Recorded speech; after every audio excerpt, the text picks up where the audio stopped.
Lembrai-vos, ó Puríssima Virgem Maria, que jamais se tem ouvido que deixasseis de socorrer e consolar a quem vos invocou, implorando a vossa proteção e assistência. Assim, pois, animado com igual confiança, como a Mãe Amantíssima, ó Virgem das Virgens, a vós recorro, de vós me valho, gemendo sob o peso de meus pecados, humildemente me prostro a vossos pés. Não rejeiteis as minhas súplicas, ó Virgem de Caravaggio, mas dignai-vos de as ouvir propícia e de me alcançar a graça que vos peço. Amém.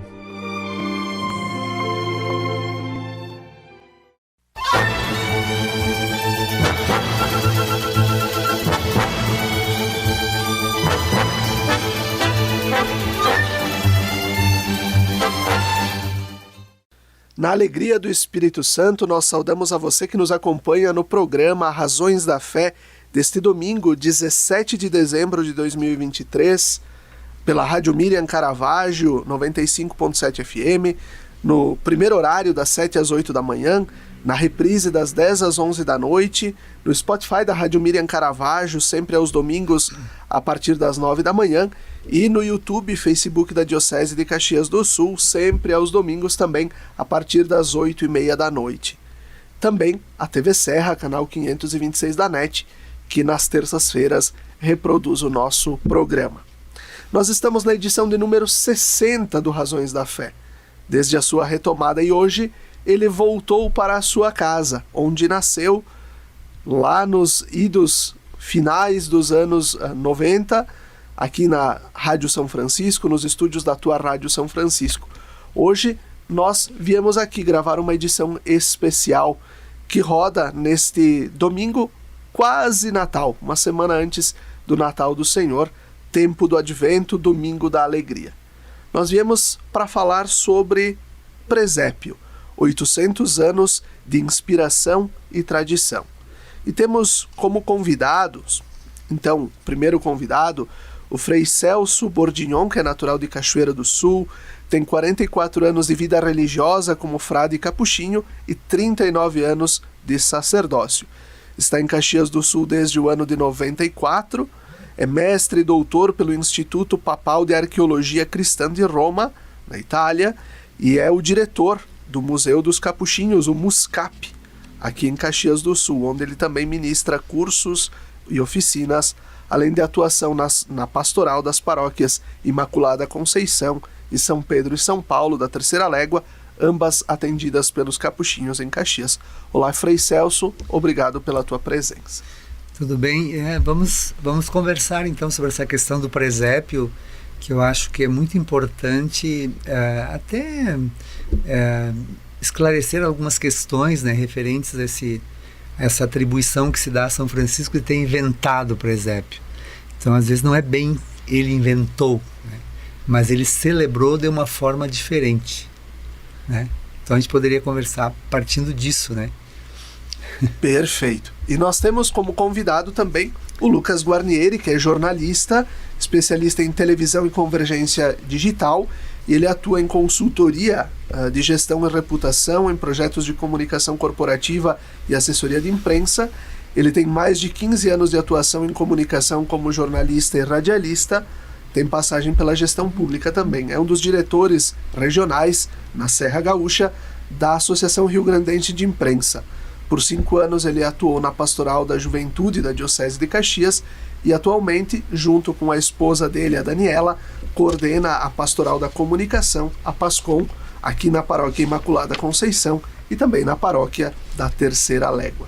Olá, Lucas, obrigado pela tua presença. Olá, Felipe, olá, Frei Celso, obrigado pelo convite, né? Acho que a gente tem aqui um tema bastante relevante, né? E essa homenagem, né? Essa celebração dessa data dos 800 anos faz a gente revisitar, né, a importância do presépio e, sem dúvida, hoje aqui ouvindo muito mais do que falar aqui, né, sobre o tema, né, ouvir também, especialmente todo o conhecimento e análise do Frei Celso, mas a gente também poder contribuir nessa análise também dos aspectos do que o presépio nos comunica, né, como imagem, como símbolo, como forma de comunicação do Evangelho para todas as nossas comunidades. Muito bom. O Papa Francisco, lá em 2019, ele publicou uma carta chamada Admirabile Signum, Admirável Sinal, sobre o presépio. E ele começa assim: o sinal admirável do presépio, muito amado pelo povo cristão, não cessa de suscitar maravilha e enlevo. Representar o acontecimento da Natividade de Jesus equivale a anunciar com simplicidade e alegria o mistério da encarnação do Filho de Deus. De fato, o presépio é como um evangelho vivo que transvasa das páginas da Sagrada Escritura. Frei Celso, o que São Francisco quis com a ideia do presépio? As fontes franciscanas, né, que são muito importantes, né, para a gente falar sobre qualquer fontes franciscanas e clarianas, né, que agora está completa. Eu acho que tem aqui os relatos muito próximos da morte dele, e Tomás de Celano, tanto Tomás de Celano como nas duas biografias que ele escreveu, que a gente chama de legenda, mas não é traduzido por lenda, muito errado. Às vezes você, a legenda, a tradução certa é relato, não é lenda, como muita gente que não entende italiano traduz. Então, dois relatos, duas biografias. Tomás de Celano era frade, conviveu com São Francisco. São Boaventura, né? Depois tem a compilação de Assis, que é um escrito anônimo também, logo nos primeiros anos depois da morte de São Francisco. Então lá eles relatam como São Francisco, 3 anos antes da sua morte, celebrou o Natal. Então ele tinha um nobre chamado João Ingrécio, ou Grécio também, traduzido do português, né? Mesma palavra. Ele pediu para esse nobre, que era amigo dele, era um homem de uma bondade, generosidade, de uma nobreza grande de alma também, não era só porque tinha posses, né? Que preparasse um lugar para ele celebrar aquele Natal de 1223. Um local que lembrasse aquilo que o Evangelho fala, né? Então a tradição sempre diz que ele nasceu num estábulo. Se era uma gruta, se era uma choupana, se era uma cabana, não interessa, era um estábulo. Presépio, a palavra presépio quer dizer também estábulo, local onde os animais eram recolhidos para dormirem à noite.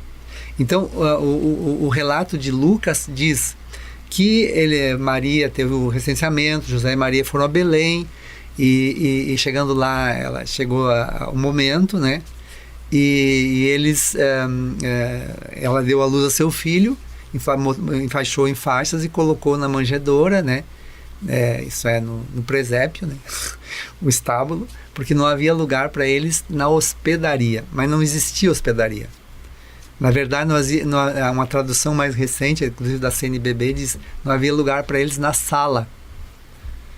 José foi para Belém, se hospedou na casa dos familiares. Como tinha muita gente e as casas tinham uma peça única, todo mundo comia, bebia e dormia naquele local único. O único lugar reservado que tinha era o estábulo. Era atrás da casa onde se guardavam as ovelhas e os animais. E Maria com as mulheres, certo? Foi lá e deu a luz ali e botou ele na manjedoura, no coxo dos animais. Envolveu em fato. Então depois vieram os pastores e coisa e tal, né? Certo? Aquele relato de Lucas. Então o que São Francisco quis fazer? Ele quis sentir um cenário, dentro de um cenário, sentir a mesma coisa que ele diz assim: quero sentir o que aquele menino, ele diz assim, se deseja, ele diz para esse nobre, se deseja que celebremos em Grécia o presente festividade do Senhor, apressa-te em preparar diligentemente as coisas que te digo, pois quero celebrar a memória daquele menino que nasceu em Belém e ver de algum modo com os olhos corporais os apuros e necessidades da infância dele, como foi reclinado no presépio e como estando o boi e o burro foi colocado sobre o feno. Isso. E aí o que acontece? Esse nobre prepara o ambiente, que provavelmente era uma gruta, um ambiente assim numa rocha, bota um coxo lá, tem os animais também, deve ter ovelha, boi, burro, né? E só o berço, né? A cocheira, a manjedoura, como se diz, né? Onde os animais comiam. Não tem um menino deitado no berço, não tem uma mulher que representa Maria, nem um homem que representa José. Não tem os pastores. Quem que tem? Tem os camponeses e as pessoas, e os frades. E eles vêm com as tochas, iluminam o ambiente. São Francisco não era sacerdote, não era padre, por isso que ele cantou o evangelho, proclamou o evangelho de São Lucas, relatando o fato. E depois fez uma pequena pregação. E, num determinado momento, ele terminou a pregação, ele se inclinou sobre a manjedoura e pegou no colo alguma coisa e contemplou feliz, e diz as fontes que uma luz brilhou, né? E ele contemplou e coisa e tal.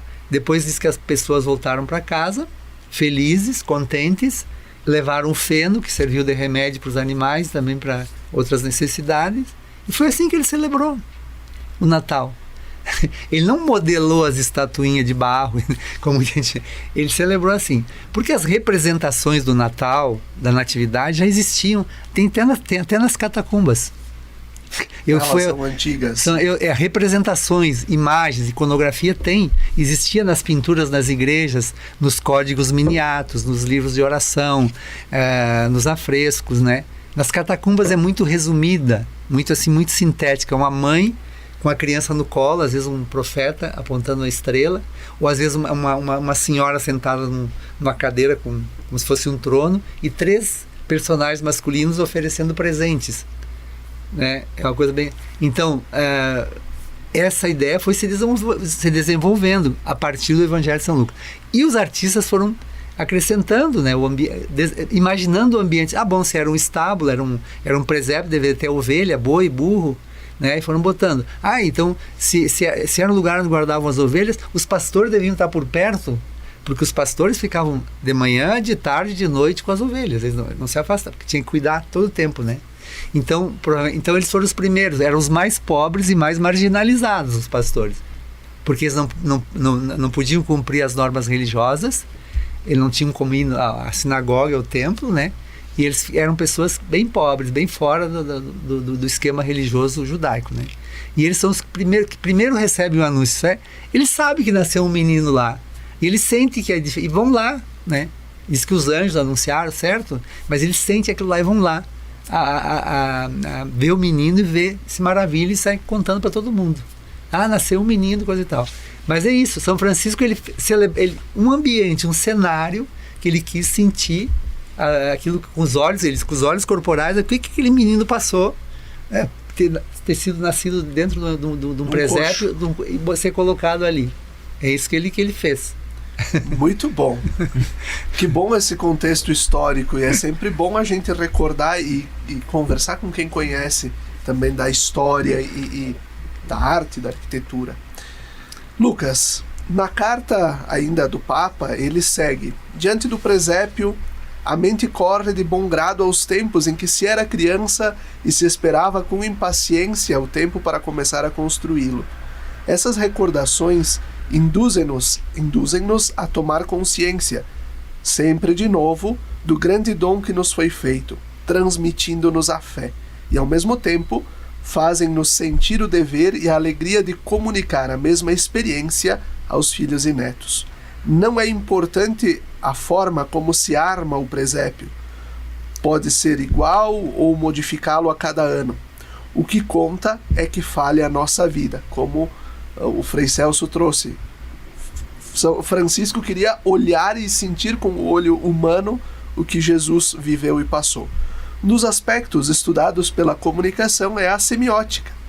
Imageticamente, o que os elementos que compõem o presépio vão nos comunicando.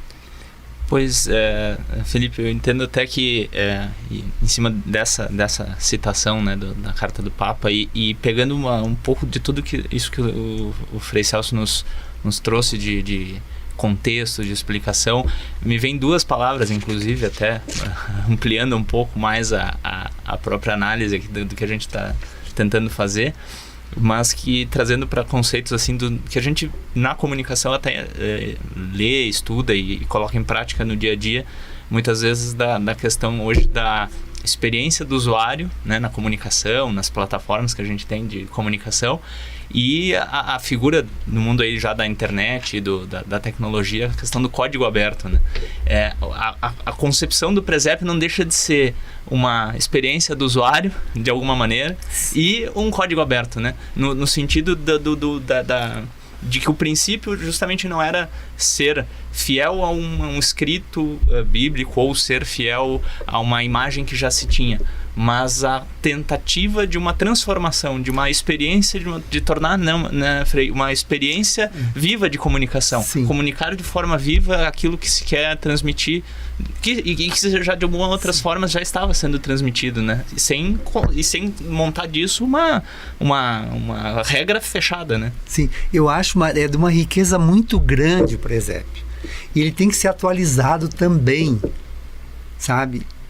Claro, não pode faltar Jesus, né?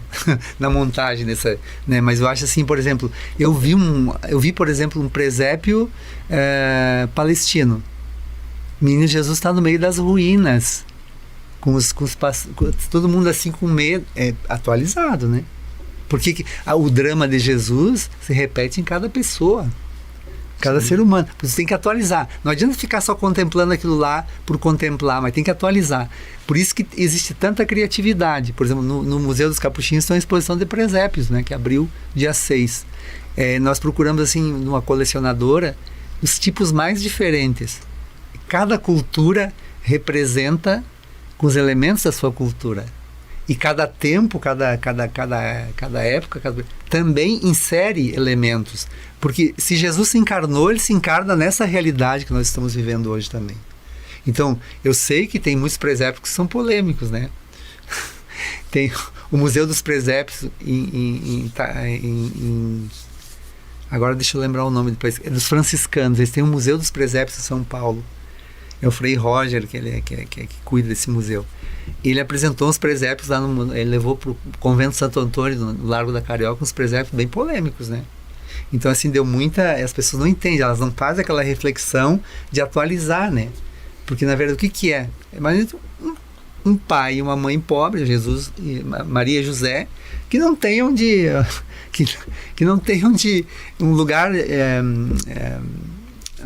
um mínimo, com as mínimas condições, nasce do máximo da pobreza, mas do máximo da simplicidade, né? Mas o milagre é a vida desse menino, né? Então, assim como o milagre é da vida de muitos meninos que nascem, crianças que nascem hoje, né?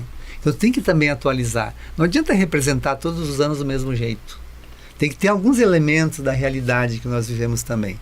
E se tu estudar na história, tu vai ver. Na Idade Média tinha elementos que eles colocavam. No Renascimento, elementos do Renascimento, do Barroco, e hoje, qual é os elementos que nós colocamos para enriquecer, para nos colocar dentro? Nós nos colocamos dentro. Ainda hoje, por exemplo, no tempo da pandemia, nós víamos que em muitos lugares se fez o presépio solidário, se encheu o presépio até de alimentos que depois foram doados. Isso é perfeito. Porque esses elementos. Quem são os pastores hoje? Quem são os magos? Quem são os sábios que vão? Quem são tudo isso, né? E assim a gente conclui o primeiro bloco do nosso programa Razões da Fé deste domingo, dia 17 de dezembro. Fique com a gente, até daqui a pouco.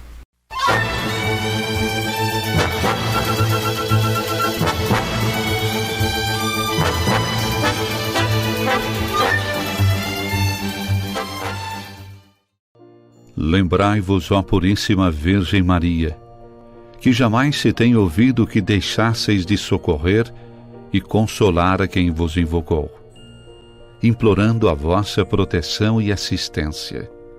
Assim, pois, animado com igual confiança, como a Mãe Amantíssima, ó Virgem das Virgens, a vós recorro, de vós me valho, gemendo sob o peso de meus pecados, humildemente me prostro a vossos pés. Não rejeiteis as minhas súplicas, ó Virgem de Caravaggio, mas dignai-vos de as ouvir propícia e de me alcançar a graça que vos peço. Amém.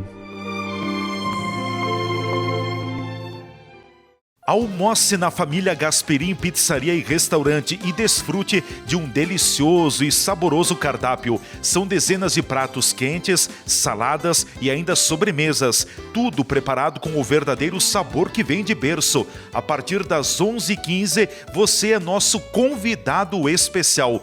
Na hora do almoço, escolha um lugar especial e com um verdadeiro show de buffet. De segunda a sábado, você irá se surpreender com a nossa variedade de pratos. Família Gasperim Pizzaria e Restaurante, preparando e servindo um buffet de qualidade com o verdadeiro sabor que vem de berço.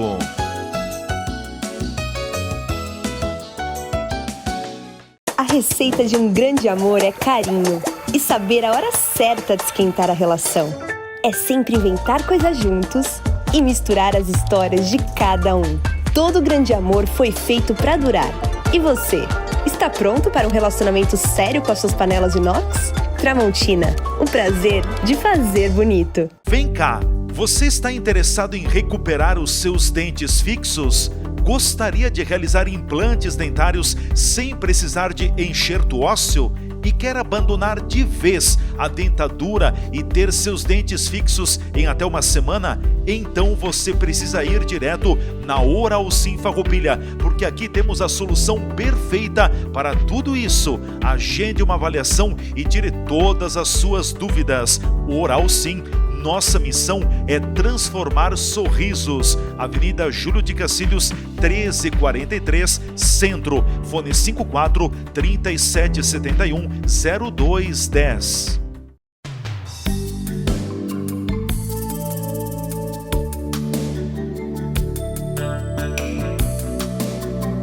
A Toque de Classe transforma o seu ambiente, sua residência, local de trabalho ou mesmo outro espaço. Dê vida, dê uma repaginada e deixe seu ambiente diferenciado, aconchegante e com aquele visual que você merece. A loja Toque de Classe conta com uma equipe especializada que te ajudará a criar e decorar o seu espaço. Temos centenas de opções de artigos decorativos e também louças para deixar a sua mesa ainda mais bonita. Venha até a nossa loja e escolha os itens que você deseja. Toque de Classe, porque um toque muda tudo. Rua Coronel Pena de Moraes, 228, Sala 10, Centro de Farroupilha, em frente à agência do Banco do Brasil. Fone 54 3268 1466.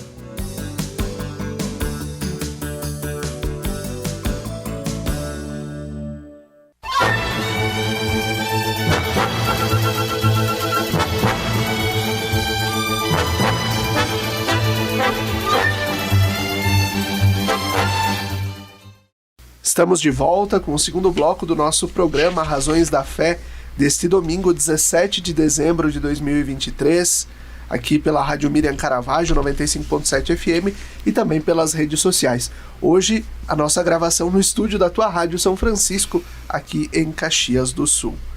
Nós temos como convidados para o nosso programa de hoje o Frei Celso Bordignon e o jornalista Lucas Guarnieri.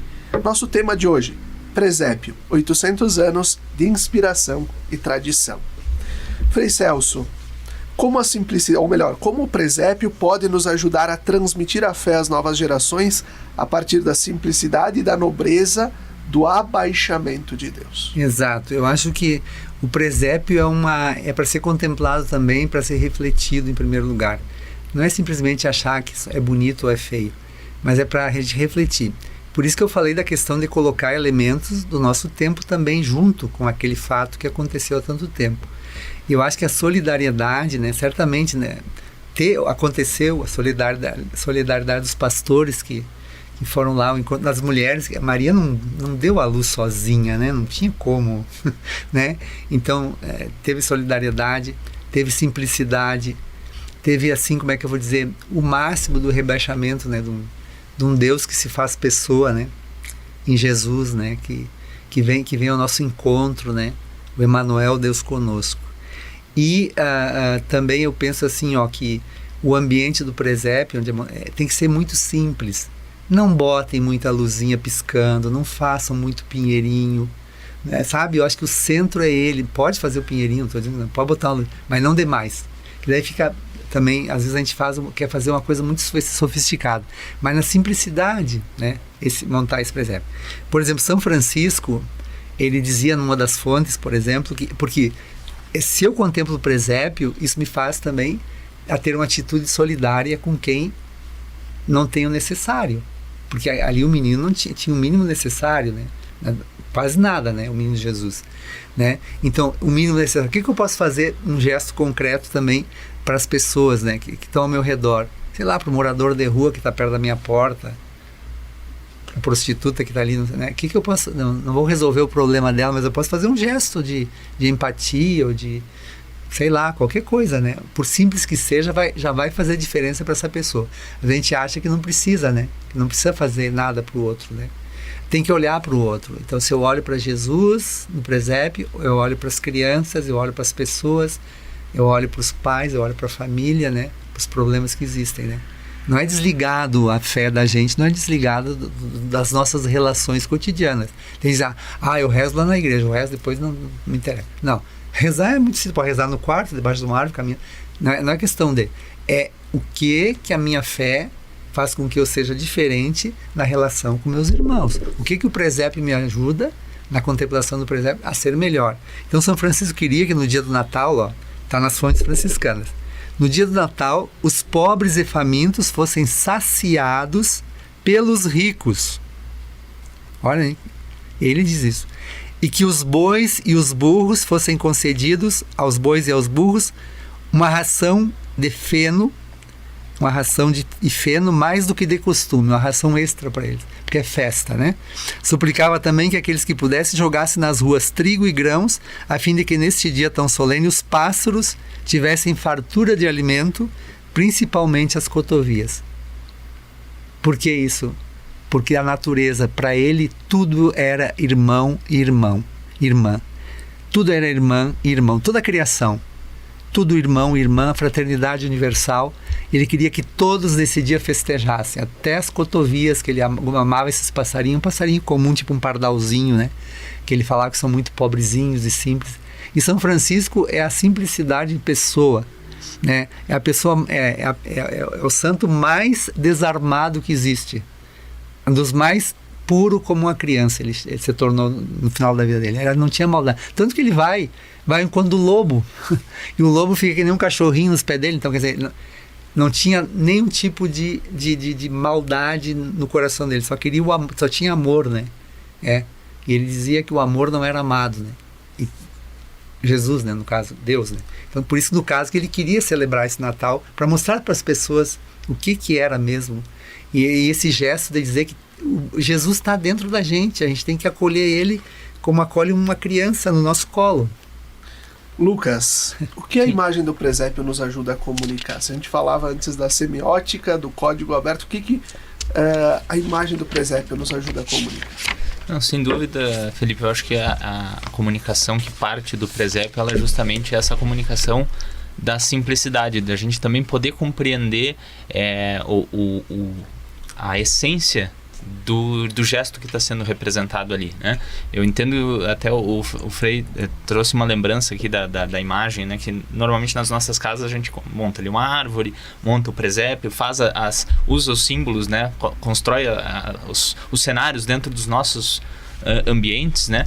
E muitas vezes a gente vai nesse código aberto, nessa construção que é individual de cada um, também apropriando e colocando elementos de outras questões que a gente vai construindo. E eu acho que hoje a gente tem existe um olhar, inclusive crítico, né, de uma forma geral, muitas vezes de uma parte de nós, mas de outros ainda nem tanto, dessa questão da data como consumo, como festas, como outros elementos que compõem esse momento de festas de final de ano também, e onde a gente vai associando outros símbolos, outras imagens, né? Então acho que quando a gente pode, numa data como desse ano, que é uma data cheia no seu volume de data, né? São 800 anos em que se celebra essa representação tão icônica do presépio, também ela é uma forma de comunicar a essência da mensagem. Ela nos faz refletir e entender que é fundamental a gente sempre, quando trabalhar a comunicação do presépio,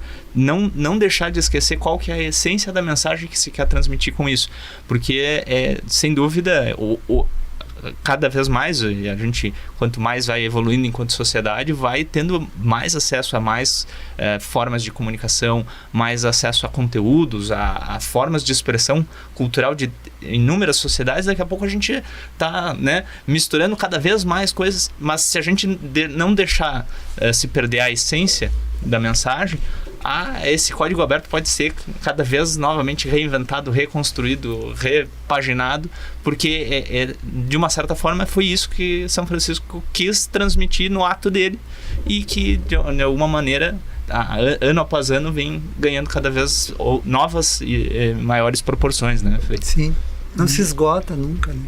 E a gente tem aquele costume atualmente de falar que o menos é mais, muitas vezes, né? E a simplicidade da comunicação, a simplicidade da organização daquela representação de São Francisco. E aí, Frei Celso, eu trago o que Tomás de Aquino falava sobre o belo, né? Deus é o belo por essência, e todas as coisas participam da beleza divina por serem criaturas e terem Deus por causa eficiente, exemplar e final. Sim, certo. E aqui o Frei Celso falava antes sobre a exposição, né, as diferentes concepções de presépios, né, em que as diferentes culturas, estilos de arte presentes no presépio nos ajudam a perceber e exaltar esta beleza de Deus, que é simples. Por exemplo, presépio peruano, estão vestidos com a roupa de peruanos. José e Maria são as roupas dos índios, né?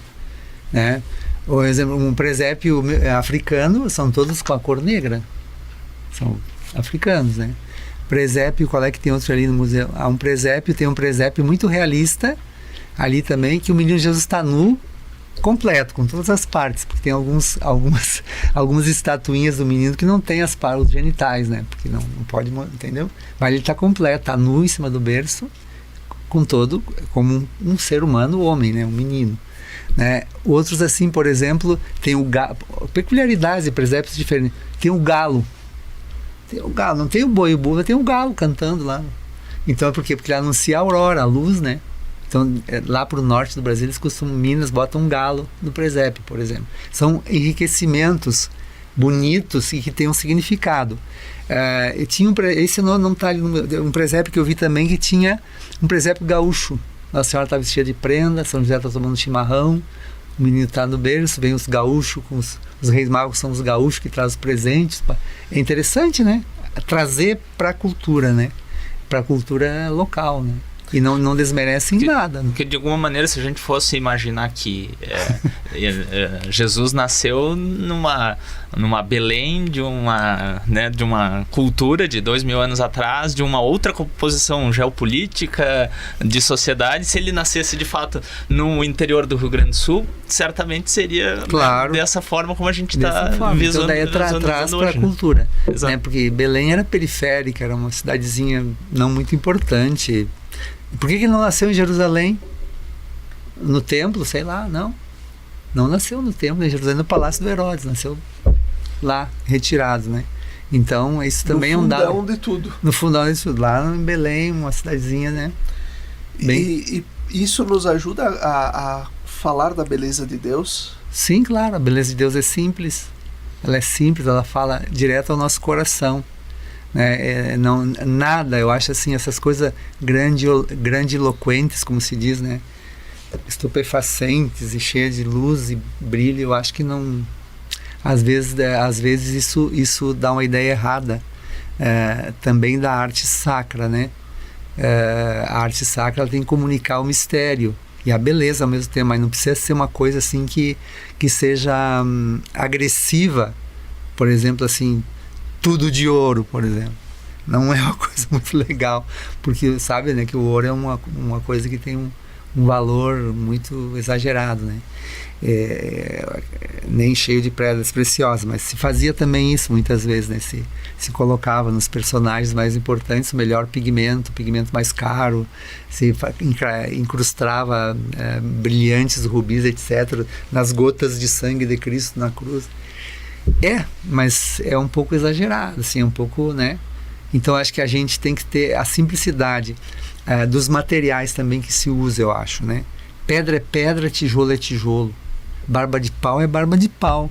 E acabou. Não tem que tentar dourar a barba de pau com spray. Não, né? Estou dando um exemplo. Porque às vezes tem umas coisas meio esquisitas, né? Então, assim, a madeira é madeira, né? A palha é palha. E é isso. Assim, essa é a beleza que eu acho que encanta. Porque a gente está muito acostumado a olhar tudo, é muito artificial, muito retocado, muito assim, embelezado dentro de um padrão, de um gosto às vezes muito duvidoso, inclusive, né? Eu não gosto, muito meio contra excesso de luzinha no presépio, por exemplo. Eu acho que uma simples vela de cera na frente do menino ali, acesa, é o suficiente. Não precisa ter um monte de coisa piscando e não, né? Para dar um exemplo, né? Porque às vezes o excesso, como tu disse, né? O excesso ele desvirtua e desvia a nossa atenção. E como é que nós podemos, ainda hoje, ajudar as crianças a entenderem essa importância que tem o presépio? Claro, o presépio, nós iniciamos o ano litúrgico há pouco. Né? Tudo é um processo que vai nos levar ao centro da nossa fé, que é o mistério da Páscoa de Cristo. Mas como nós podemos ajudar as crianças a entender? Olha, eu dei uma ideia interessante aqui na paróquia, parece que estão seguindo, que cada domingo colocar primeiro domingo o cenário com os animais, segundo domingo vão colocar durante os pastores, o terceiro domingo José e Maria, e no último domingo, o próximo Natal, o menino Jesus e o anjo, né? Divino. Então começa com a natureza, as pessoas, né? José, Maria, e depois a manifestação de um modo pedagógico, né?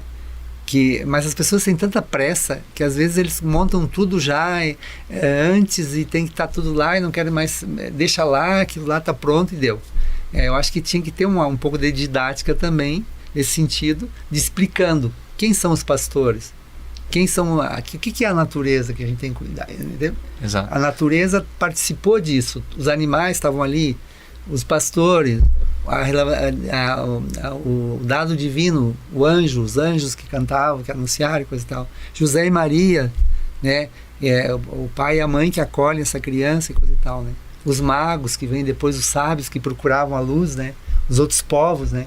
Então eu acho que tem que também para as crianças explicar. Uma vez uma menina disse, montamos o presépio, Frei Celso, e tá bonito, tem bichinho, bastante bichinho, não sei o quê, mas falta o menino Jesus, nós não temos. Daí eu disse, mas você tem como? Então vamos pedir pro papai comprar uma imagenzinha para botar lá, né? Que ele é o centro, né? Exatamente. E em todo esse processo de construção do presépio, em muitas das nossas comunidades a gente também coloca em frente ao altar ou perto do altar a própria manjedoura vazia, né? Sim, isso é muito bonito. No tempo do Advento e no tempo do Natal, e aí quando no tempo do Natal se coloca muitas vezes o evangeliário, o lecionário, ou a própria Bíblia, né? Eu acho que também esse símbolo do verbo que se faz carne. Eu me lembro quando eu era criança, isso faz muito tempo, com a missa em latim ainda, nós íamos na missa da meia-noite e ficava dormindo. Mas para nós o maior acontecimento era ir em procissão com o padre cantando Noite Feliz por dentro da igreja e levar o menino Jesus no presépio. Aquela criança que tinha a tarefa de botar, era uma emoção muito grande, porque estava vazio. Então naquela noite ele nasceu, vamos botar ele no presépio, na manjedoura, né? Então isso ficou até hoje comigo, sabe? Ficou até hoje, nunca mais me esqueci disso. Essas memórias afetivas. E em casa nós demorávamos um mês quase para montar tudo, fazia os laguinhos, fazia não sei o que, fazia né? E era um presépio simples de papelão que tu abria, tinha todos os personagens, né? E a minha irmã pintava um galho seco, quando não tinha um galho de pinheiro, botava as bolinhas, nem luzinha tinha, né? Mas era uma festa, era uma alegria, era uma coisa assim vivida, sabe? Com todo carinho e respeito, né? Eu acho que tem esse lado afetivo, amoroso, simbólico, muito forte, sabe?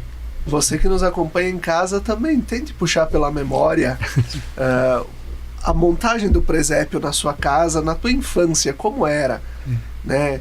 Tinha presépio, como é que vocês faziam, né? E hoje, como é que você faz na tua casa, ensina os teus filhos, netos, os teus familiares a preparar o presépio? E assim a gente conclui este segundo bloco do nosso Razões da Fé, deste domingo 17 de dezembro. Fique com a gente, até daqui a pouco.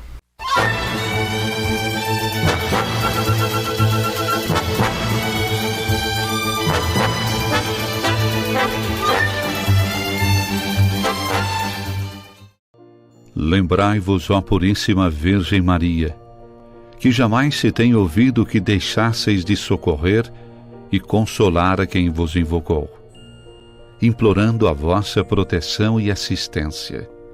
Assim, pois, animado com igual confiança, como a Mãe Amantíssima, ó Virgem das Virgens, a vós recorro, de vós me valho, gemendo sob o peso de meus pecados, humildemente me prostro a vossos pés. Não rejeiteis as minhas súplicas, ó Virgem de Caravaggio, mas dignai-vos de as ouvir propícia e de me alcançar a graça que vos peço. Amém.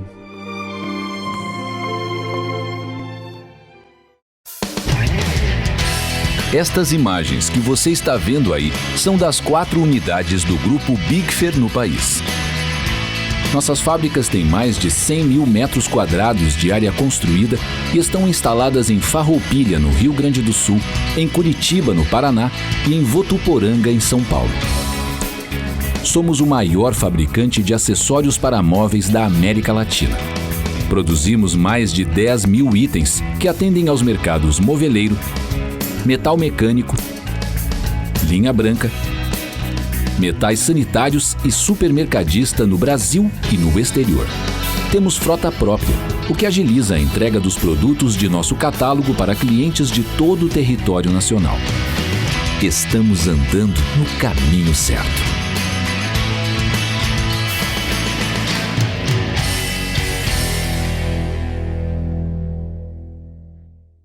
A Milon Móveis e Esquadrias tem as soluções para sua obra, construção ou reforma.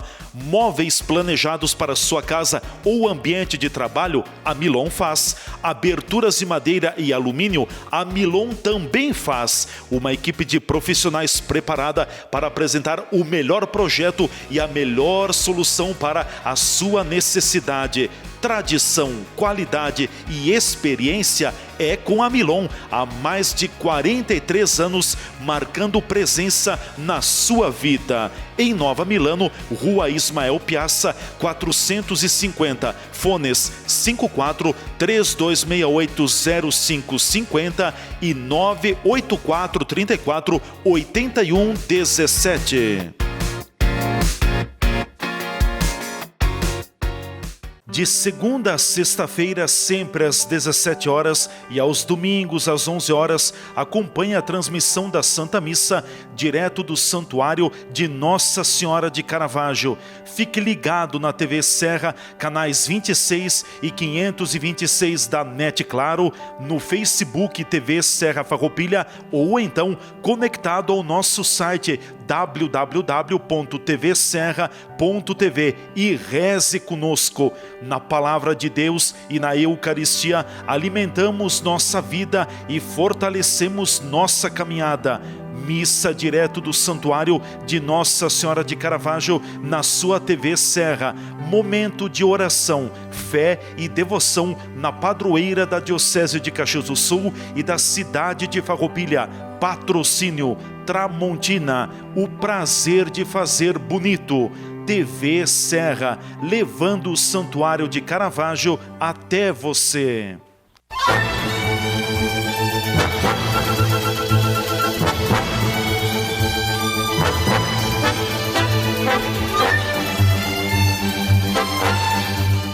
Estamos de volta com o terceiro bloco do nosso programa Razões da Fé deste domingo, dia 17 de dezembro de 2023, programa de número 60, aqui pela Rádio Miriam Caravaggio 95.7 FM e também pelas redes sociais. Hoje a nossa gravação é num lugar diferente, os estúdios da Tua Rádio São Francisco, aqui em Caxias do Sul. Nossos convidados de hoje, o Frei Celso Bordignon e o jornalista Lucas Guarnieri. E o tema: Presépio, 800 anos de inspiração e tradição. Frei Celso, como Francisco de Assis e hoje Francisco de Roma, nos ajudam a redescobrir o valor desses pequenos gestos no processo pastoral e, sobretudo, nessa transmissão da fé às novas gerações. Francisco tem falado bastante nos seus discursos na criação do Dia Mundial dos Avós e dos Idosos, e eu recordo mesmo na Jornada Mundial da Juventude lá em Lisboa, onde ele falava de nunca esquecer dos avós e das pessoas que nos transmitiram a fé, de quem nos enraizou na fé católica. Como Francisco de Assis e Francisco de Roma nos ajudam? Ajudam muito, ajudam muito. Eu acho que o Papa Francisco ele fala muito no cuidado com a vida, né? Então esse cuidado com a vida envolve a todos. Envolve nossos avós, nossos pais, nossos irmãos, as pessoas que estão ao nosso redor, a natureza, né? Esse cuidado. E Francisco de Assis, ele amava também a vida. Ele amava todas as criaturas, ele amava a natureza. Todo mundo, como eu disse no Cântico das Criaturas, ele chama todos de irmão e irmã. Começando pelo sol, irmão lua, irmã morte. Água, irmã morte no fim, né? Por isso que às vezes tem uma caveira, uma caveira no lado dele, e o pessoal, tem uma não, é porque ele chamou a irmã, ele acolheu a irmã, a morte como irmã, né? Então o cuidado pela vida, eu acho que Francisco também tinha um cuidado. Porque no início da conversão de Francisco, ele não foi conversar com os passarinhos, ele foi cuidar dos leprosos, que eram os mais marginalizados. Ele cuidou um tempão dos leprosos e reconstruía a igrejinha de São Damião, que estava em ruínas, que ele sentia que Deus chamava ele para reconstruir a igreja. Aquela da Porciúncula.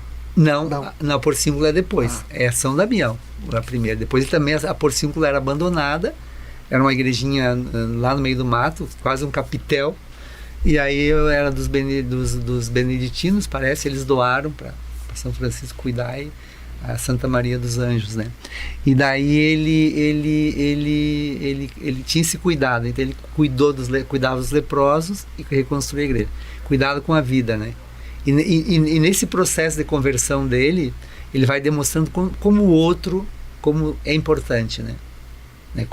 E ele transmitia a fé simples para as pessoas com a pregação mais simples possível, né?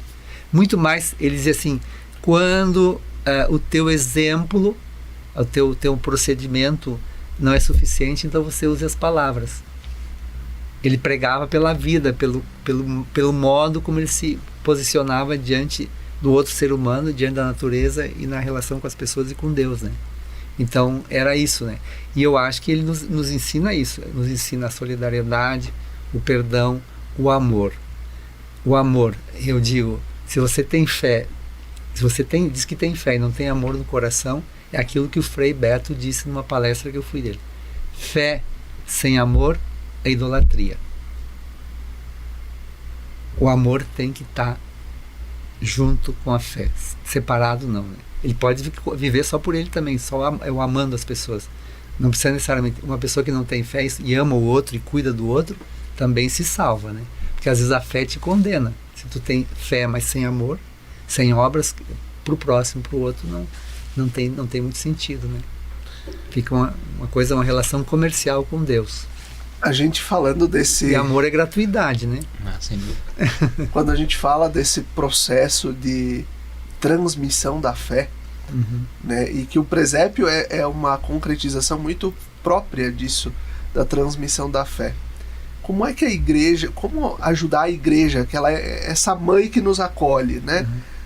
Que tem quase 2000 anos de história, a ela se atualizar sempre e cada vez mais de acordo com o tempo da história que a gente vive, mas sem perder a essência, Eu acho assim, sempre se encarnar, eu digo assim, usava muito quando eu fiz teologia a encarnação, o processo da encarnação. Isso é, não estar longe e lá nas alturas distante das pessoas, mas na realidade de cada um, na situação de vulnerabilidade das pessoas, de deficiência, de limites, né?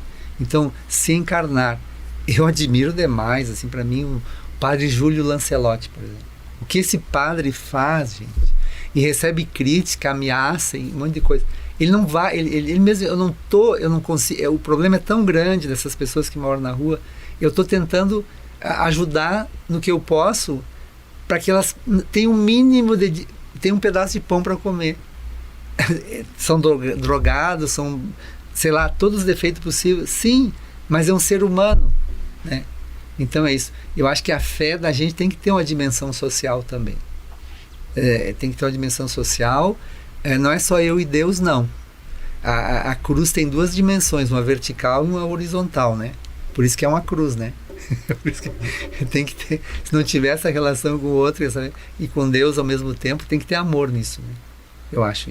E a gente, olha, eu digo, nossos pais, nossa família, que viveram e abraçaram a fé cristã, nos transmitiram muito. Nós devemos para todos eles.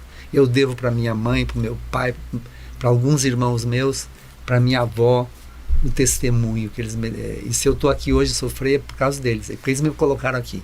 Eu não estou aqui porque sozinho como uma coisa assim espontânea. Eu fui sendo moldado também. Deus chama por meio das pessoas. E eu tive as minhas crises, eu superei, né? Mas eu estou aqui. Mas eu lembro deles, da minha avó, da minha mãe, do meu pai, né? Eles me deram testemunho, me transmitiram a fé, né? E eu, claro, essa fé amadureceu também. Amadureceu, se esclareceu, se alimentou e se alimenta da palavra de Deus, dos escritos que me abrem a cabeça. Eu não posso ficar bitolado, pequeno, mesquinho, com porcariazinhas ali, né? Eu tenho que abrir a cabeça. Tem que cada vez mais amar mais. E tem que cada vez ser mais amoroso e empático com as pessoas. A presença da igreja, a presença da igreja enquanto instituição, ela precisa ser mais amorosa e ao mesmo tempo, vamos dizer assim, afetuosa na vida das pessoas? Eu creio que sim, porque a igreja tem o lado institucional, das normas, das leis, das regras, porque toda instituição tem que ter, né? Então eu gosto muito do livro do Leonardo Boff, Igreja, Carisma e Poder. Carisma e poder são duas coisas que às vezes entram em conflito, porque a igreja, queira ou não queira, todas as igrejas, principalmente a igreja católica, a luterana, a anglicana, tem um poder, né, sobre os fiéis, sobre a sociedade. Como é que tu usa esse poder? Para servir, como um serviço, ótimo. E o carisma é aquilo que faz eu andar, faz eu caminhar ao encontro do outro, né? É o carisma, aquilo que é aquilo que não pode morrer, né? E geralmente, por exemplo, dando um exemplo, né? O carisma franciscano, qual é que é? É o da fraternidade, o carisma, né? Fraternidade, apostolicidade, minoridade, contemplação. Esse é o carisma. E daí, como é que a gente concretiza isso nas nossas ações diárias, como igreja, né? Estamos a serviço do povo de Deus ou estamos para ser servidos pelo povo de Deus? E a questão institucional, às vezes, ela pesa bastante, né? A igreja é mãe, sim, é mãe de todos nós. Nós nascemos, nos tornamos filhos pelo batismo, né? E nós temos que amar essa mãe, mesmo que ela tenha pecados, né? Essa é a nossa igreja, com as limitações, porque ela é feita de pessoas humanas, de santos também, mas de humanos limitados que erram, que fazem bobagem também. E não é por causa disso que eu vou perder a minha fé. A minha fé é em Jesus. E nem abandonar a igreja. Nem abandonar a igreja, vou amá-la mais ainda. Tinha um professor nosso que dizia assim, mesmo que ela é minha mãe, mesmo que ela fosse uma prostituta, eu ia amar ela igual, porque é minha mãe. Assim, para dizer assim um exagero, né? Mesmo que ela fosse uma eu ia amar ela igual, porque é minha mãe. Ela me gerou pelo batismo. Lucas, o que, enquanto igreja, a gente precisa comunicar?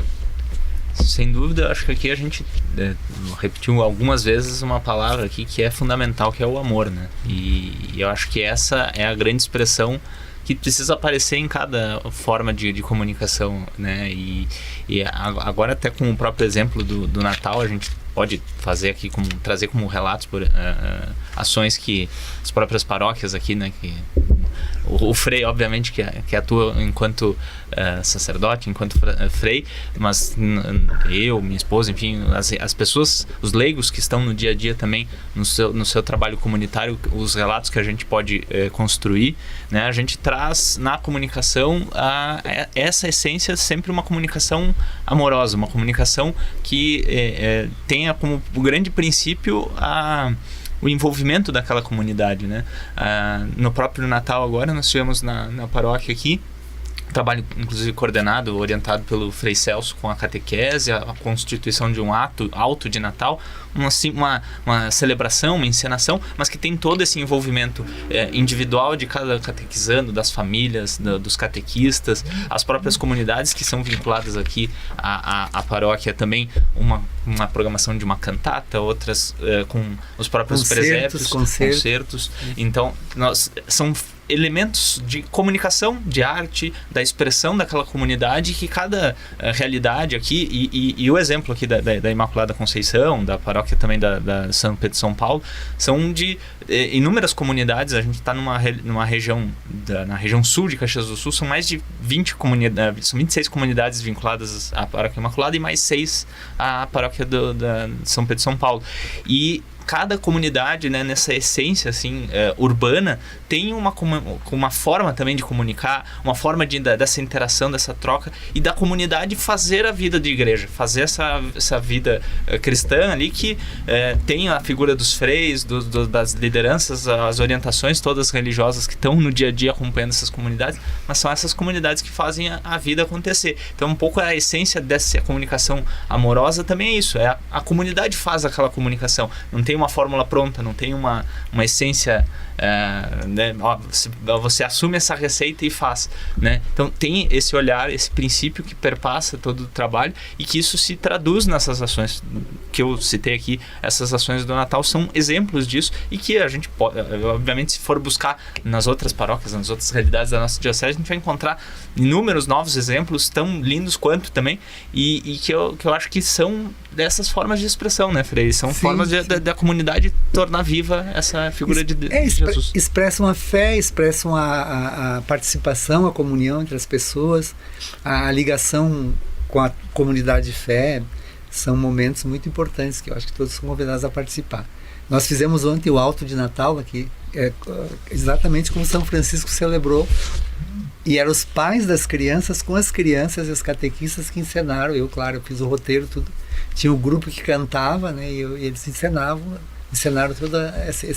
Esse é o processo de transmissão da fé. Exatamente. E todo mundo gostou. No final, todo mundo queria fazer foto lá no presépio, junto com os pastores, com os camponeses, com São Francisco, né, tudo assim, foi muito bonito. E fizemos também a guirlanda de Natal, um domingo, um sábado de tarde, com coisas materiais reaproveitáveis que as crianças juntaram durante um período, numa caixinha de memória. E trouxeram com os pais junto. Tinha um monte de pais junto, fazendo a guirlanda, que depois foi abençoada na missa, e eles levaram para casa. Eu expliquei o significado. O que é uma guirlanda? Por que a gente bota uma guirlanda na porta? Qual é o significado? Isso foi muito bonito também. Frei Celso, para concluirmos o programa de hoje, se São Francisco vivesse hoje, no hoje da história, como seria o presépio de São Francisco de Assis? Mas, sinceramente, teria Jesus, né? Mas eu acho que ele faria um presépio com os operários, no lugar dos pastores, não os camponeses, se ele estivesse na cidade. Eu acho que São Francisco estaria vestido de camiseta, de jeans, com a sandália, um chinelo de dedo, bem simples, bem pobre. Mas ele transmitiria muita paz, muita simplicidade. São Francisco seria isso, né? E ele faria um presépio e traria os moradores de rua, essas pessoas que estão por aí, as prostitutas, pessoas comuns, porque ele ia querer dizer, olha, esse aqui nasceu para veio nos redimir, um Deus que veio para caminhar conosco. Olhem aqui, ele está aqui, ó, tá aqui deitado nessa caixinha de supermercado, caixinha vazia que veio maçãs ou tomate dentro, sei lá. Não teria talvez o burrinho e a ovelhinha, teria um cachorrinho, um gato, talvez. Os elementos aqui da cultura urbana, né? Que beleza a gente poder refletir sobre isso. Também é disruptivo, né? É disruptivo essa forma com que o Frei Celso nos traz, né? A essência é Jesus. De tudo que falamos, a essência é Jesus. Ele quer. Onde está a nossa essência? E isso serve para a gente refletir agora nessa semana que vai nos preparar para o Natal, né? Sim. A gente está no Domingo da Alegria, nesse final de semana em que a figura bíblica, né? Nos outros 2 domingos do Advento, nós tínhamos muito essa questão da vigilância, né? De esperem, fiquem atentos. Vigilância, depois a conversão, agora é a alegria, depois novamente a espera. E agora, as palavras-chave. E nesse terceiro domingo, vem a figura de Maria e José, né? No Evangelho. O sonho de José. Que beleza, que beleza. Que a gente possa sonhar como José, viver como Maria e nos colocar diante de Jesus. Perfeito. Que a gente possa ter uma boa semana de preparação para o Natal. Agradecemos a tua Rádio São Francisco, a Rede Mais Nova FM, pela cedência do estúdio aqui para a nossa gravação de hoje. Muito obrigado, Frei Celso, pela presença. Obrigado, Lucas, por ter intermediado todo esse processo para a gente conseguir fazer este dia de reflexão, esse momento de reflexão sobre esta tradição e essa beleza que é o presépio e esta ideia de São Francisco de Assis. Até o próximo domingo. Fiquem bem.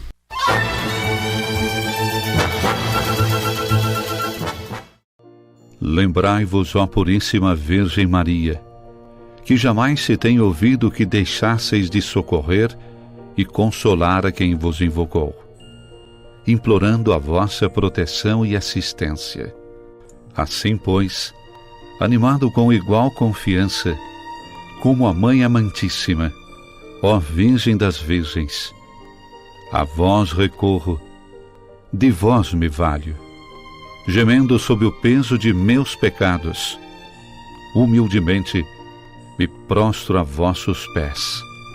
Não rejeiteis as minhas súplicas, ó Virgem de Caravaggio, mas dignai-vos de as ouvir propícia e de me alcançar a graça que vos peço. Amém.